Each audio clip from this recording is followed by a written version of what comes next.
I get my news from a few different sources, but I don't like watching streaming news, like the 24-hour news cycle. I don't enjoy watching that, but I was walking past because my husband loves it.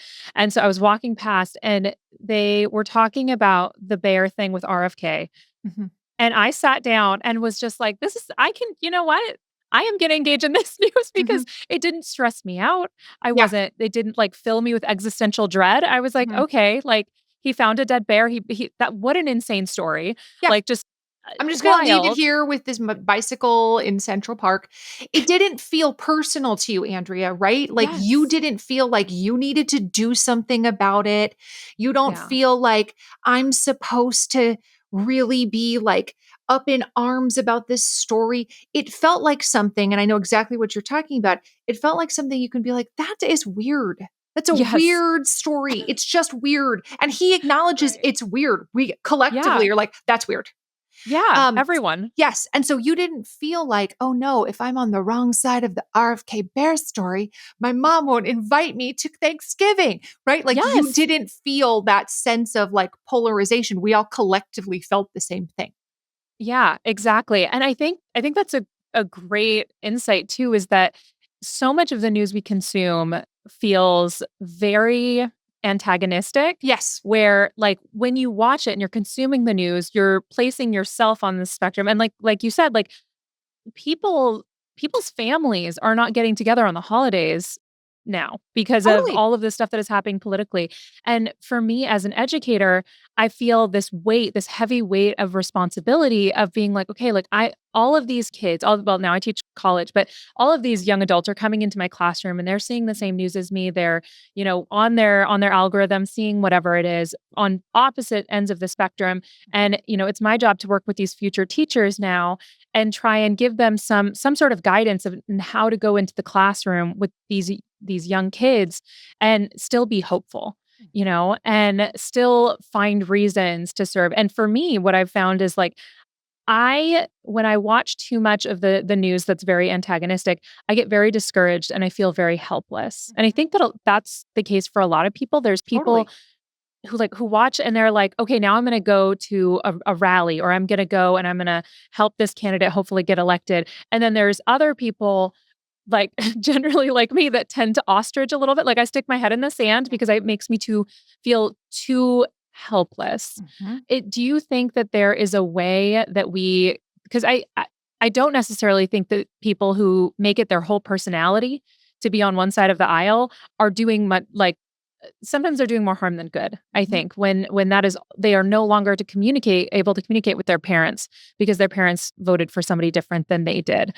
Um, do you think that there is a way for people to find that middle where we can kind of come back as a society and unify again? Because I keep hearing that on the news, like, oh, this candidate said this and that was really divisive, and this candidate said that. And we think they were trying to be unifying with that.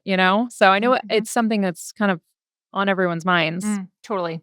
And the way that you feel is not unusual at all. I hear that from literally thousands of people on a daily basis where they're like, burn this whole thing to the ground.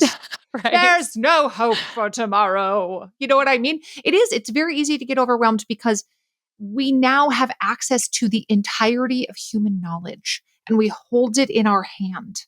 When at no time in human history has that ever been true, right? Yeah. Like our great great grandmothers were not we're not out there being like, well, I better form an educated opinion on whether it's okay for the son of an assassinated attorney general to dump a bear in Central Park.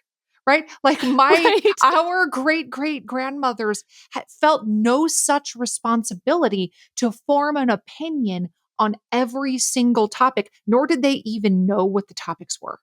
They Right. maybe got the newspaper, maybe Yeah. got the newspaper. They maybe read part of it, maybe.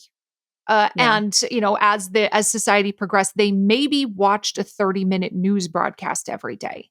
They maybe saw a newsreel at when they went to the cinema, but there Yeah. was no obligation in their mind to like become aware of everything that was happening everywhere in the world. And we have decided very recently in human history that it is in fact our job to know everything that is happening everywhere in the world. And I would challenge that assumption. I'm not advocating to like be uninformed, ignore suffering. That's not what I'm saying.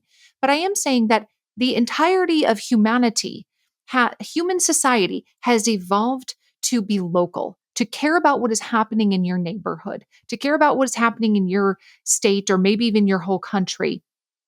Um, and again, I'm not saying pretend that other bad things are not occurring, but it's never been a single person's personal responsibility to form opinions on everything that is occurring in the world. I would argue that the human brain is not equipped to do that. Yeah. I would argue that we are violating our fundamental human nature by being asked to form opinions on literally everything that's happening in the world. I think it is actually more intellectually honest and more beneficial to society to say, I don't have enough information on that to make an informed opinion Yeah. a much greater percentage of the time. Maybe there are topics that you are well educated on, that you deeply care about, matters related to education, your mayor race, like whatever it is. And there are topics that you are uniquely equipped to be educated on and to educate other people on. But does that mean that you need to, is it your job to help arrange the shipping schedules for the Suez Canal? Right? Like, Right. is that your job? Is it all of our job? No, that's somebody else's job. Thank you so much for watching. Want more of Those Who Can't Do in your life? Well, you can watch the full episode right now. Just click on that little box over there. You see it? Right down there? There it is. And if you haven't yet, please subscribe. Okay, bye.